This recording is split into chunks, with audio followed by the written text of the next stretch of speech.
What is up, YouTube? What is up, Canada? Matt McKeever here, and today we're going to do our budget deep dive. So this may be a day or two later than I was originally expecting, but hopefully it's not too short.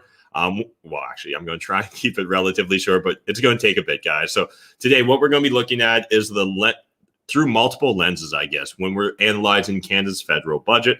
So we're going to be viewing it through the CPA lens. So looking at what CPA, the Chartered Professional Accountants of Canada, have to say about it. We're going to look at PwC, MNP as far as two accounting firms.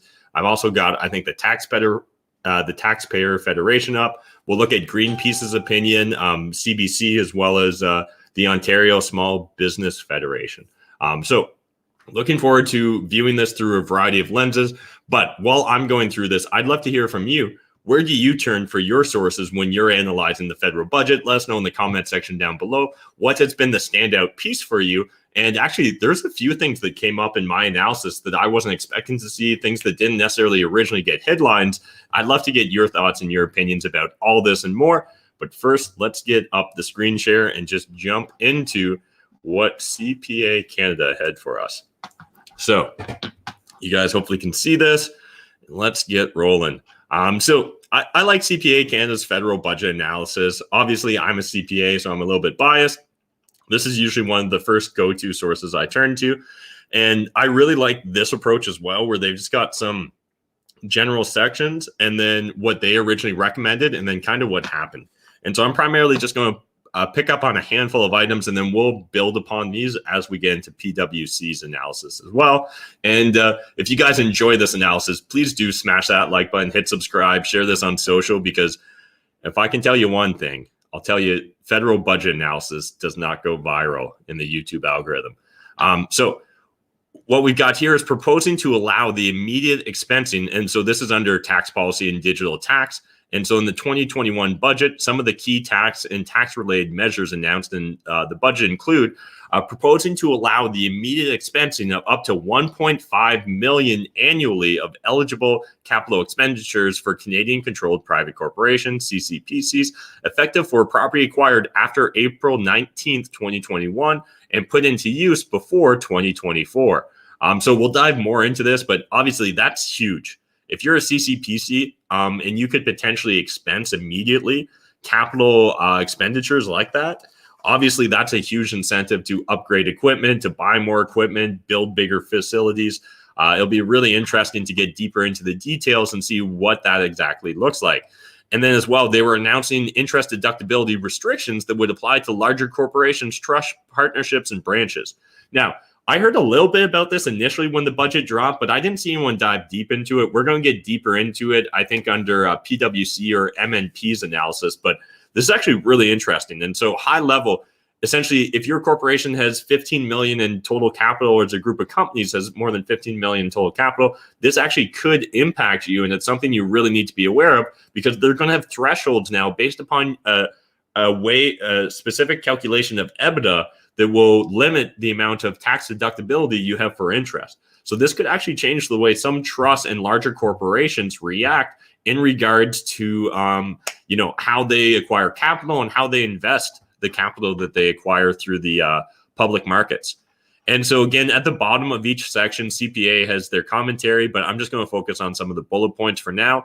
The next one here under sustainability and climate change that I wanted to point out is a variety of incentives to support clean tech businesses, including a reduction by 50% of the general corporate and small business income tax rates for businesses that manufacture zero emission technologies. So obviously this is very attractive. If you were an entrepreneur in clean tech, this is huge. If you're just a random entrepreneur and you're like, what business should I go into? Presumably this would make a slight more incentive for you to want to get into clean tech, because, hey, you're going to pay 50% less in taxes. Presumably that means you get to keep more of your profit, which should be attractive for a business.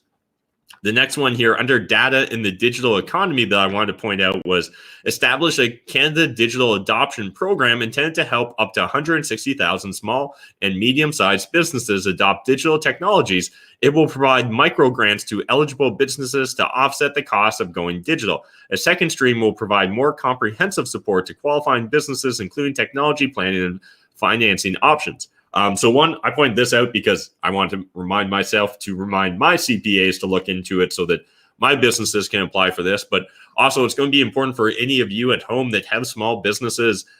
Make sure that you or your CPA is fully informed of all the different government programs out there, because there's a lot of programs. It could be hard to keep on top. I think it's almost a full-time job trying to track all the government programs, but it's important you be aware, because if there's free money out there, you should be taking advantage of it, because I understand your competitors likely are. And so again, you don't want to put yourself at a disadvantage by not being aware of some of these programs. So if there's free money to take your business digital, please go take that business digital. Then moving further along here, I think I had a couple more points. So under Building Back Better, the 2021 budget, this point I wanted to hit upon here was supporting the digital transformation of SMEs. This is small and medium sized enterprises, including immediate expensing of eligible investments in digital and other assets. See details above. So again, I highlighted this particularly for my business, my social mediation business. Hey, Peter, I bet we can write a bunch of the shit off in 1 year now, but we'll actually definitely need to get our CPA to look into this. But if you guys are in the content creation business, this is something you may want to be aware of, because it appears that the government's really trying to incentivize, digital investments for businesses. And then finally here, a few comments that I want to point out, and this is just kind of a general comment on everything going on with the deficit. So again, a quick reminder, the deficit projections are as follows. 2021 ending 354 billion, 2022 ending 154 billion, 2023 ending 59 billion, 2024 ending 51 billion, and 2025 35 billion. One prediction, all those are low. But I thought I'd share with you some of the comments that CPA Canada had, and this was their general guidance in regards to responsible fiscal management. CPA Canada supports a balanced fiscal framework that considers both the benefits and drawbacks of various measures and anchors. The fiscal anchor should be defined in Budget 2021. I'll give you some oceanfront property in Arizona if you can tell me what that actually meant. Because I think that this is just a bunch of buzzwords where CPA Canada wanted to say, hey, we support fiscal responsibility, but we also don't want to look bad during the time of panic. So we don't want to actually say we support fiscal responsibility. So we'll use words like fiscal anchor and fiscal framework, which really means almost nothing. Please fiscally anchor yourself to the reality we exist in, Justin Trudeau and Liberals, but how you anchor it, we'll leave it up to you. I just kind of found that cute. But anyways, moving on. CPA Canada has been strongly encouraging the government to adopt a fiscal anchor framework to address mounting pandemic-related debt and to achieve sustainable planning going forward. In addition, the International Monetary Fund, in its annual report, warned Canada of the importance of clearly specifying a medium-term fiscal anchor to guard against a potential weakening of credibility in the fiscal framework.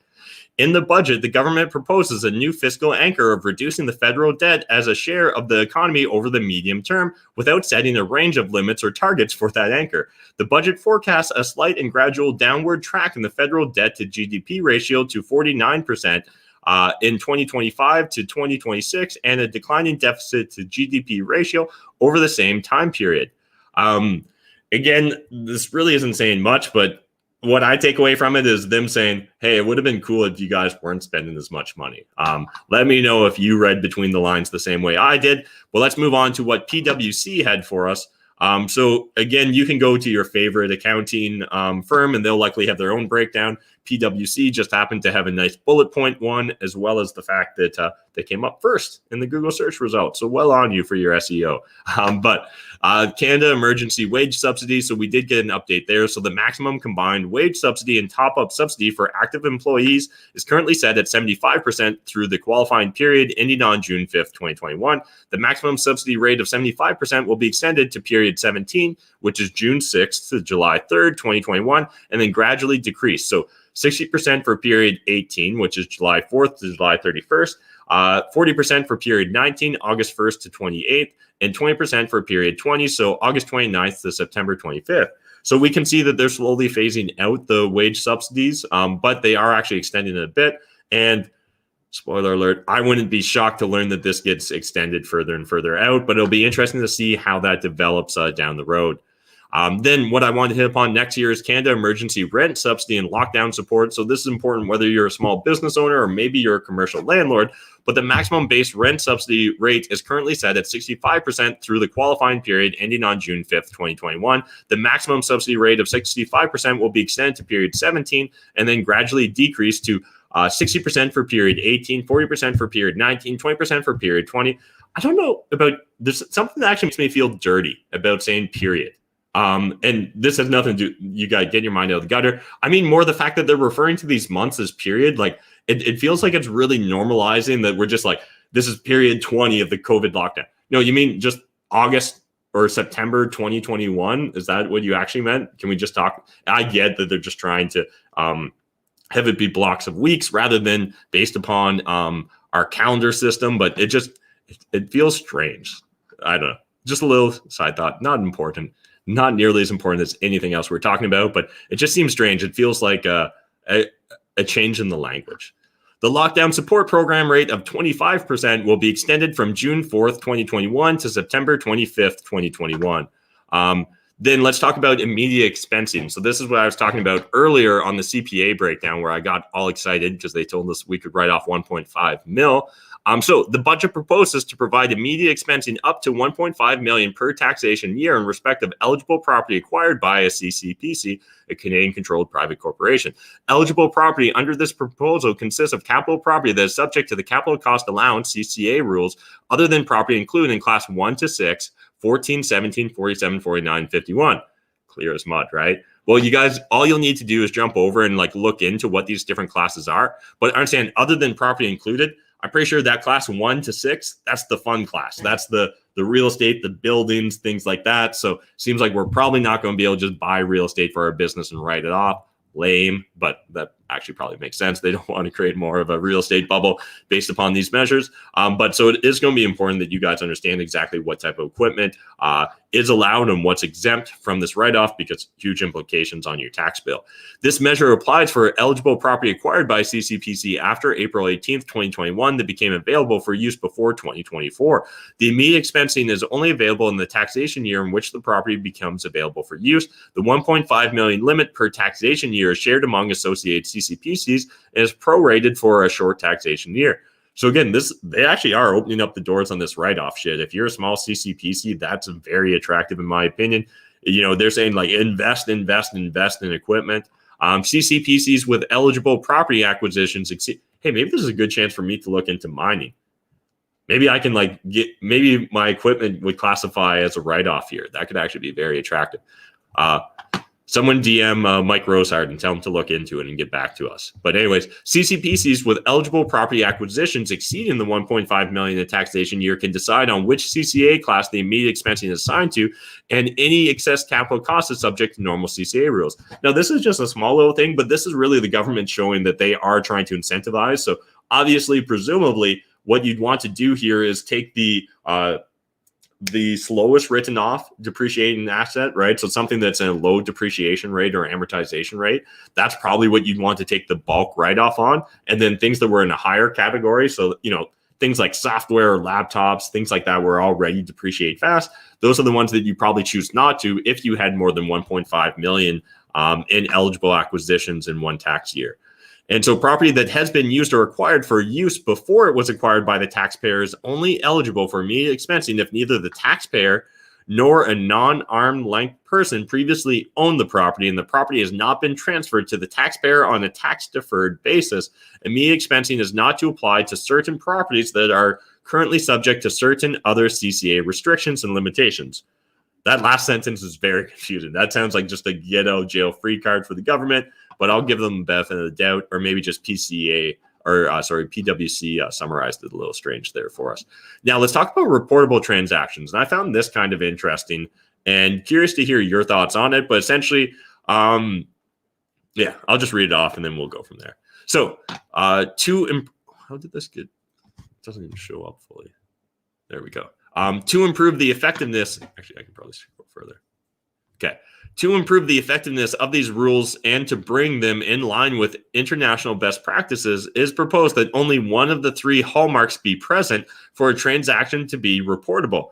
It is also proposed that the definition of avoidable or avoidance transaction for these purposes be amended so the transaction be considered an avoidance transaction if it can reasonably be concluded that one of the main purposes of entering into the transaction is to obtain a tax benefit. So they're really looking at gunning at people that are really trying to take, we've talked about GARB before, right? The general anti-avoidance rule when it comes to taxes. Essentially what that means is if you come up with a clever idea to save you money on taxes, and the only reason you would ever do that is to save money on taxes, the government's kind of got this catch-all phrase called GARB, which means, hey, just because you're smart, we're going to rewrite the rules retroactively to get you in trouble because like that it's mean of you to show off how smart you are. Again, that's an oversimplification, but that's essentially what it is. So it's proposed that a taxpayer would be required to report the transaction to the CRA within 45 days of the earlier of the day that a taxpayer or another person who entered into the transaction for benefit of the taxpayer becomes contractually obligated to enter into the transaction or enters into the transaction. Reporting of such schemes by a promoter or advisor with the same time limits will also be required. An exception may be available for advisors to the extent that solicitor-client privilege applies.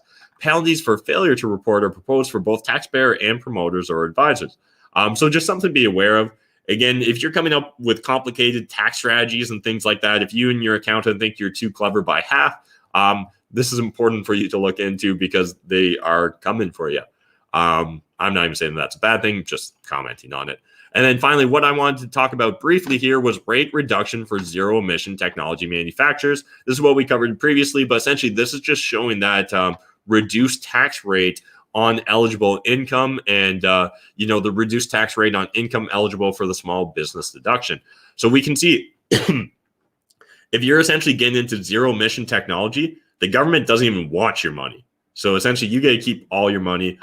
Interesting. Definitely, if this sticks and stays long term, this will have implications because I would expect it would have additional capital flowing into, projects like this. Now, that doesn't mean that those projects are going to be profitable. It doesn't mean people will make money, but it'll at least initially attract more capital into that market.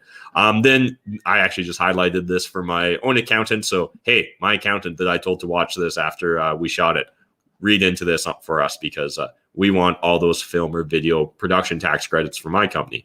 And then finally, the avoidance of tax debts. I just kind of found this interesting. So I'll leave it for you guys to dive deep into it. But what it's saying now is, in summary, if you move around your assets preemptively to try and not pay taxes, shame on you, and they can essentially get you in more trouble than they otherwise would for anti-avoidance. But what I found particularly, I guess, kind of cute was they didn't retroactively propose this. Instead, these proposals will apply in respect of transfers of property made after April 18th, 2021.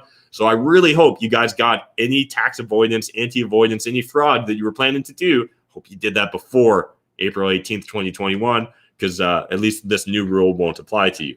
Again, I'm just kind of having fun here, guys. It takes a lot of time to read these things, so you gotta have some fun.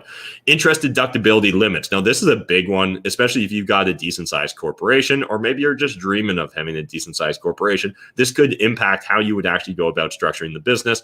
I'll try and not read it all off to you because I forgot to bring down my power charger, but the budget proposes to introduce a new rule which will limit the amount of net interest expense that a corporation may deduct in computing its taxable income to no more than a fixed ratio of its tax EBITDA.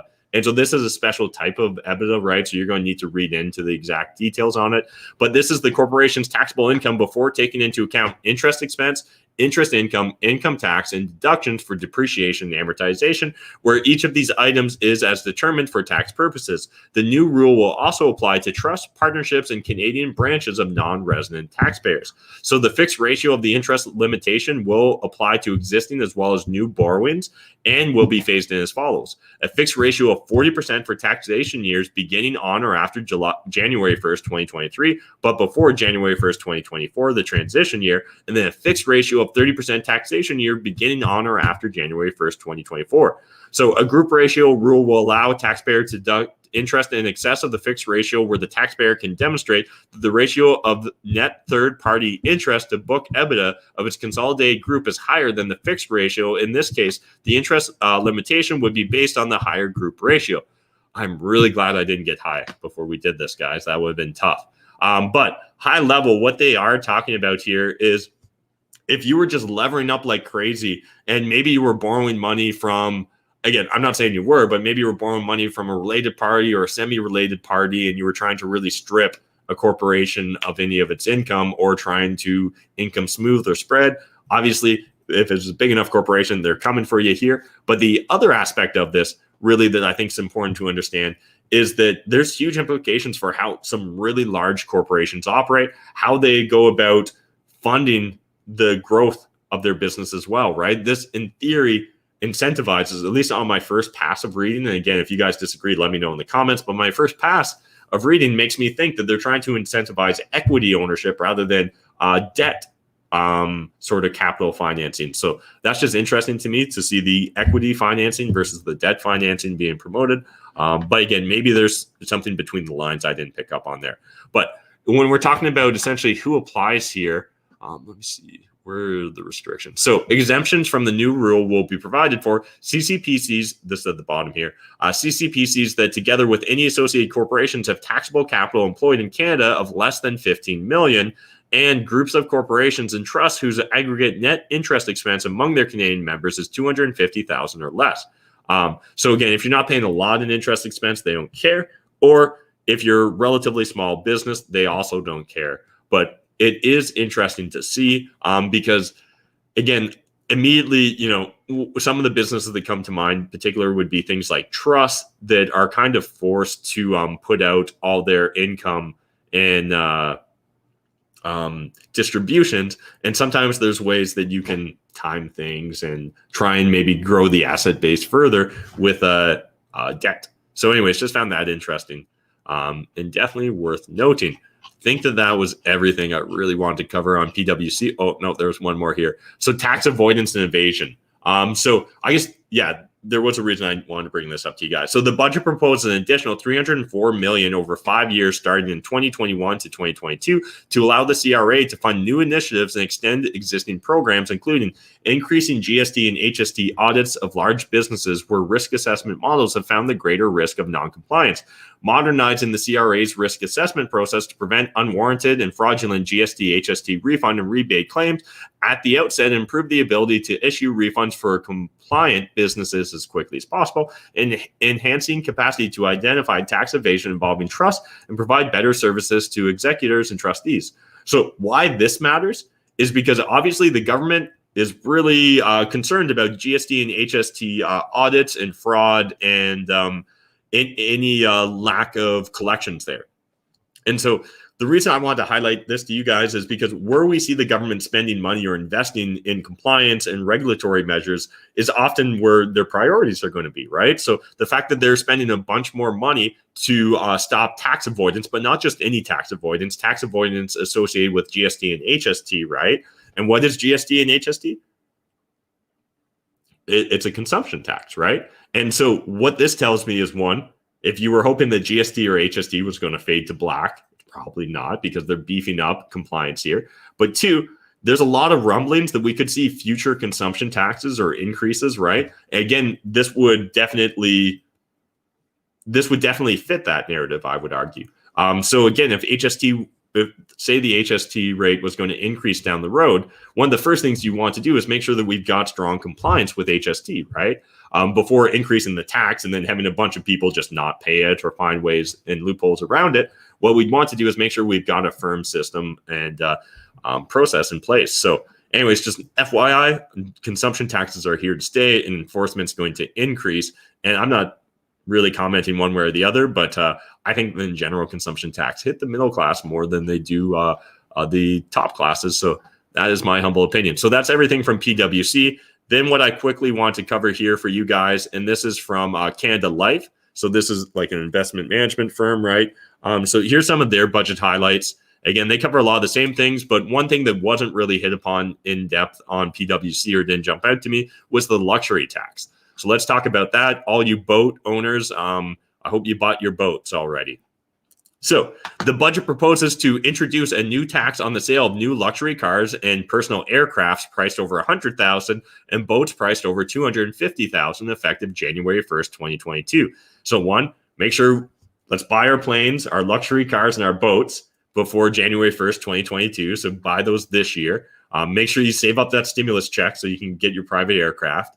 But anyways, the tax would apply at the point of purchase if the price, excluding GST and HST and provincial sales tax, is above the 100,000 or 250,000 price threshold, respectively.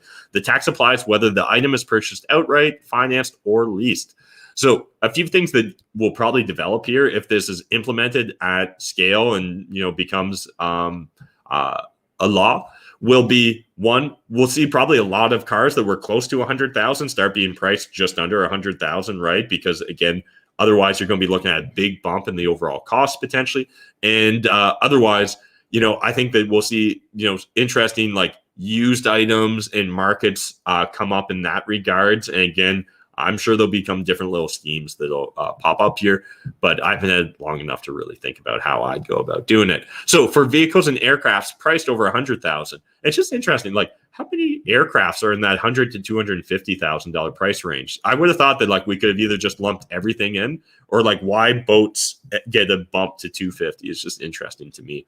But anyways, for vehicles and aircrafts priced over 100,000, the amount of tax would be the lesser of 10% of the full value of the vehicle or the aircraft, or 20% of the value above 100,000.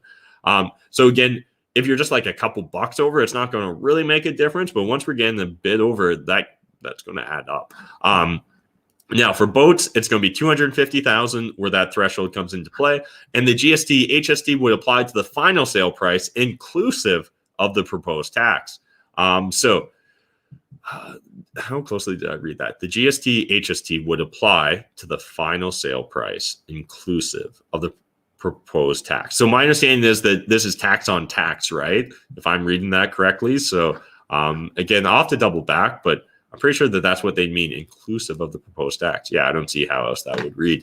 So moving on from that, foreign-owned residential real estate. So a 1% tax on the value of foreign-owned residential real estate that's vacant or underused. This tax would be levied annually beginning in 2022. This measure follows the foreign buyers taxes previously introduced in British Columbia and Ontario. Now, I personally really thought this was just smoke and mirrors. I don't know if it is or isn't, but the government expects to see $700 million in revenue over 4 years, which is interesting. Now, one of the things that immediately jumps out to me about this, how do you define underused, right? So like, again, I just imagine there's going to be interesting outs that the more advanced CPAs are going to be able to find for their clients there, but interesting nonetheless. So be aware if you are a foreigner and you own some Canadian real estate, there are consequences there. And then finally, what I really liked about Canada Life here is they hit upon some tax measures that were not addressed in the budget, but a lot of people were speculating on. So while widely speculated to be included in the budget, the following tax measures were not addressed: an increase in the capital gains inclusion rate, measures that affect the principal residence exemption, tax measures helping intergenerational transfers of business, measures targeting capital gains planning, and a wealth tax.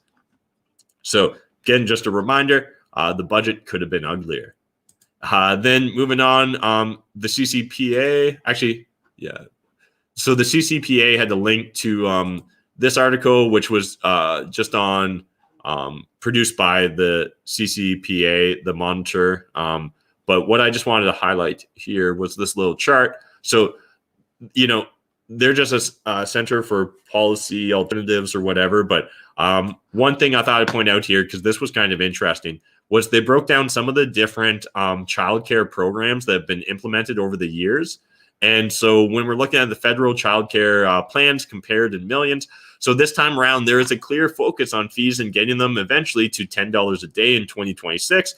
But there is perhaps a more significant short-term goal of seeing 50% reductions in fees by 2022. This is a very tangible, if ambitious, goal. We also need increases in spaces, improvements in wages, We actually need all three, even if $10 a day hits the press releases. So obviously, understand me and CCPA and Monitor Mag, we probably don't see eye to eye on everything. But I did think this was kind of an interesting graph to share, just because it's looking at, this isn't the first swing, right? Mulrooney in 1987, Paul Martin in 2005, and we had the Red Book, I think, from the Liberals in 93. And then we had the ELCC in 2017. And now we've got the 2021 National Child Care. So We've taken a few swings at it. It'll be interesting to see whether this is the one that sticks or not. But yeah, then finally, I wanted to hit upon post-secondary education here from Monitor Mag. This was interesting. I think that this does warrant further look. So as for students facing record high tuitions and fees, grants are doubled for low-income students until 2023, and disability supports have been extended to students whose disabilities are persistent and sustained, though not necessarily permanent. But for the most part, the federal budget has chosen to focus on loan repayment through higher income repayment thresholds, a lower cap on monthly student loan payments, and temporary waiving interest accrual on loans. They could have chosen a more transformative route by focusing on what's actually causing the accumulation of student debt in the first place, increased reliance on a user pay model of financing post-secondary education as government transfers continue to be inadequate. I'll get into that in a sec. But upfront costs are barely addressed in the budget. Instead, the focus is on making student debt easier to pay down. Students are allowed to delay debt repayment and then provided with a longer repayment period. This isn't about removing the burden. Instead, it will only postpone and prolong the effects of it. Overall, agree. 100%. They're not really interested in solving the affordability of post-secondary education. This is just setting you up for more debt servitude if you go to a post-secondary institution for an extended period of time. No, this isn't going to really change anyone's life. The bigger issue, though, I've got in particular with what Monitor Mag's saying here is that, when they're talking about they could have chosen a more transformative route by focusing on what's actually causing the accumulation of student debt in the first place, increased reliance on a user pay model of financing post-secondary education as government transfers continue to be inadequate. I get what you're saying there, but I disagree to a certain point. And where I disagree is the big issue is we've just got a broken system. So one, we need to be able to make education a lot easier and a lot cheaper. And it's not by having the government pay more for the average person to go to university and just the average person pay less on their half. There's just no actual excuse for it costing as much. We just need a complete overhaul of the university system. This isn't going to be popular, but what the fuck do athletics have to do with education?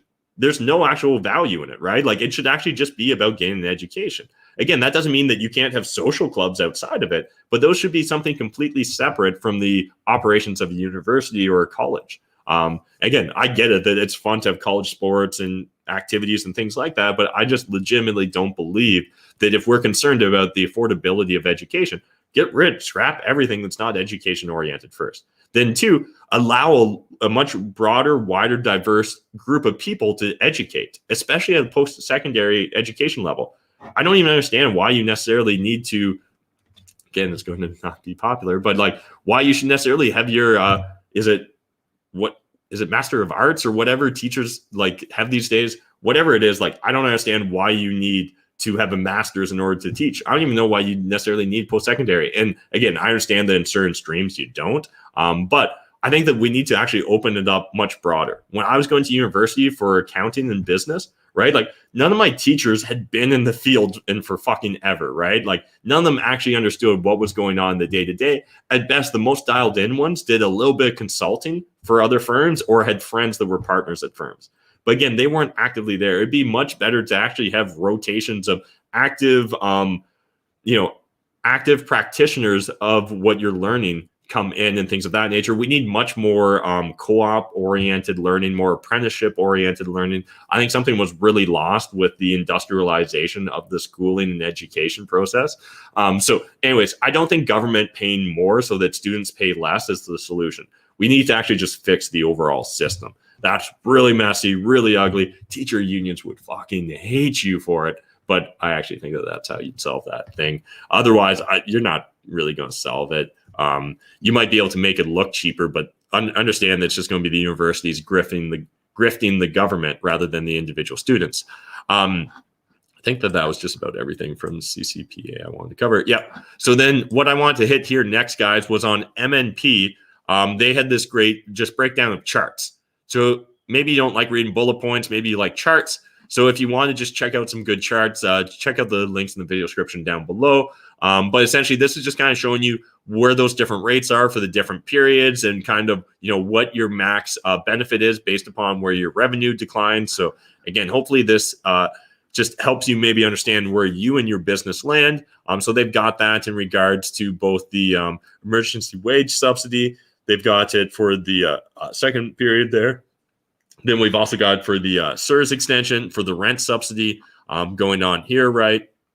And then additional commentary just on some of the lockdown support, and then a few more tables. So just if you guys wanted to see kind of the data or information represented in a different way, I thought MNP was a good second option here. Now, let's just go completely into left field and look at what Greenpeace had to say about the Canadian budget here. So first of all, strategy to decarbonize the economy by 2040. I don't even care, so I'm just going to scroll by that. Plans to protect 30% of lands, oceans, and fresh waters by 2030. So the federal government has finally recognized that protecting biodiversity also protects our climate. Over $3.3 billion to expand protection of Canada's natural environment, including our forests, prairies, oceans, and rivers. $200 million for natural infrastructure, including green spaces in urban areas. Then we had expand electric, transit, cycle, and walking infrastructure, $15 billion previously announced for transit, and $200 million for urban green spaces. Help transition automakers to electronic vehicles by 2030. There's really not much more new money being put there. Again, it seems like it would just be let the free market do its thing. But jobs in energy, jobs in community-based farming, take steps. Okay, so I think this was one of the ones I wanted to hit upon. You probably heard covered in a few other ones, but living wage and universal basic income, $15 federal minimum wage, but no progress on UBI. And then what was the other thing I wanted to hit upon here? So this is where it's probably going to get a little bit heated if Greenpeace actually sees me covering this, but address the she session and ensure equal pay and safe employment conditions for all women. So a $600 million boost over 5 years for the National Action Plan to end gender-based violence announced earlier this year. $600 million is a lot of money. And I don't know. I just have a hard time thinking that money is going to be spent well. But here's one that I want to hit upon. So respect Indigenous rights, act on reconciliation, ensure justice for MMIW. I don't even know what that means, and guarantee clean water and good housing. So $18 billion over 5 years to address inequalities in Indigenous people continue to face in Canada and advance reconciliation. This includes an additional $2.2 billion over 5 years to address the roots of the tragedy of missing and murdered. Okay, that's what MMIW stands for, missing and murdered Indigenous women and girls. So I do want to talk about this a little bit. Obviously, I'm not Indigenous, so I'm not directly involved in a lot of this. When I was working as a CPA, I did audit a lot of Indigenous nonprofits, as well as a couple reserves and like First Nation reserves.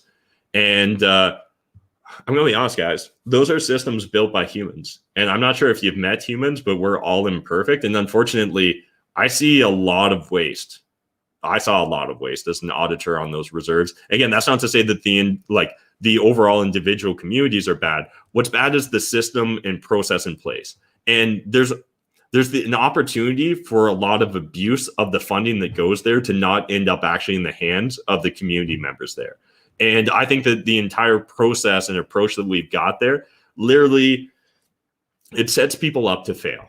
And I honestly don't think throwing more money at it is ever going to be a solution. You literally need to completely overhaul and re-examine the entire conversation, but it needs to be had at a very serious level. And honestly, in this current cultural environment, it's obvious that no one actually wants to really have these tough conversations. So I honestly think this money is just going to go up in smoke, and it's going to result in nothing, which is unfortunate both for the Canadian government as well as Indigenous people. And I would love to see a world someday where there's a complete overhaul of that completely broken system. But I just don't see it. Like, it would just take so much.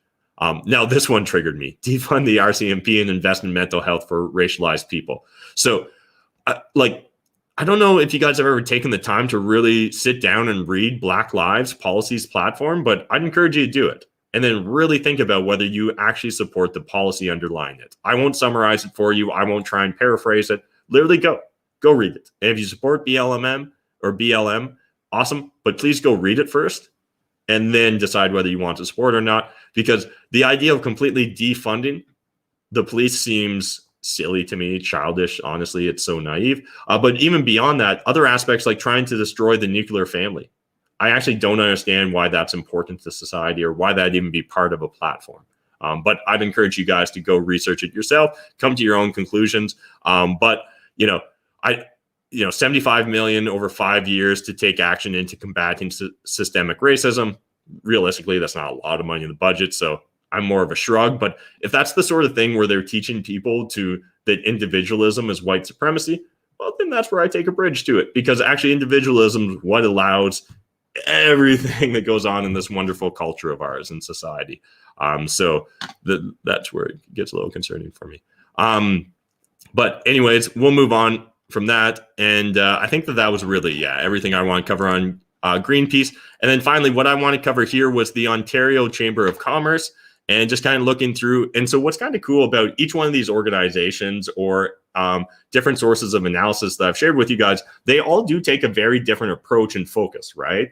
And hopefully you're starting to see that now. But again, let's look at what the OCC really focused on here. So they talk about some childcare and support for workers. But one of the things that I didn't see really dialed deep into was this financing for entrepreneurs and small business.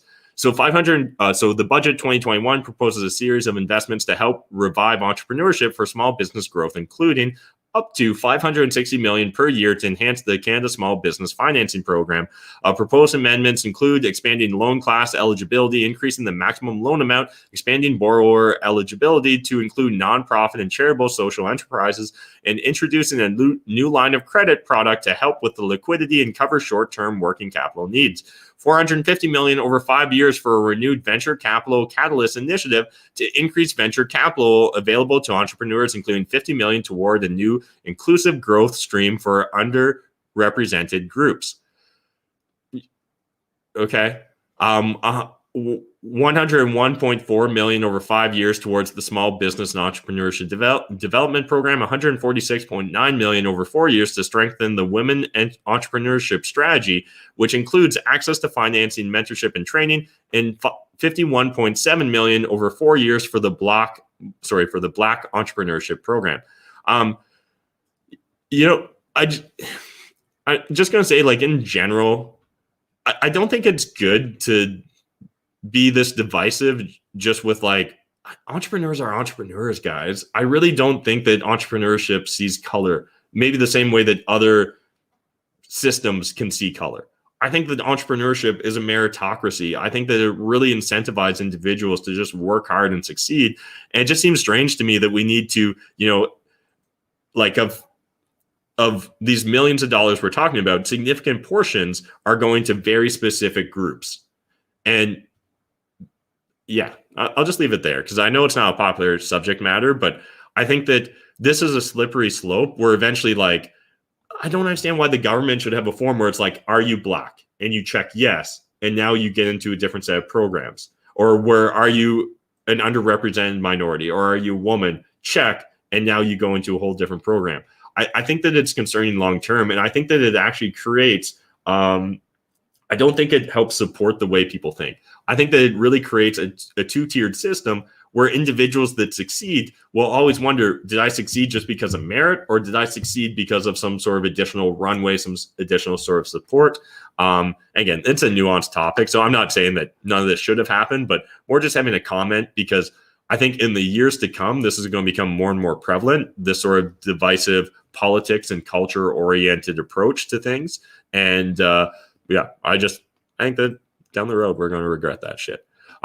So then a few other things that I just found interesting, again, is on what these different organizations focus on, right? So you'll notice when you're looking at the OCC, they talk about things like broadband, right? And the amount of money being spent in order to try and get universal broadband fund. And I guess what's just fascinating to me is I know of like the billions of dollars the government's going to spend on this program. Elon Musk is probably just going to beat them to it with Starlink, right? And that's honestly why I love meritocracies, why I love capitalism, why I love entrepreneurship, why I love individualism, why I love individual agency. It's because people can just go build wonderful things. And legitimately, I suspect that Elon Musk is more likely to get high-speed internet into every household than the government is with the universal broadband fund. Straight up. Again, probably the amount of money he got from the Canadian government was very slim compared to the amount of money we would pour out into trying to develop ourselves. And then, so, a few of the different sources I talked about already talked about talked about some digital services tax, but again, be aware that if you're earning income online, they're definitely the government really wants their cut these days. So important that you guys read into that deeper.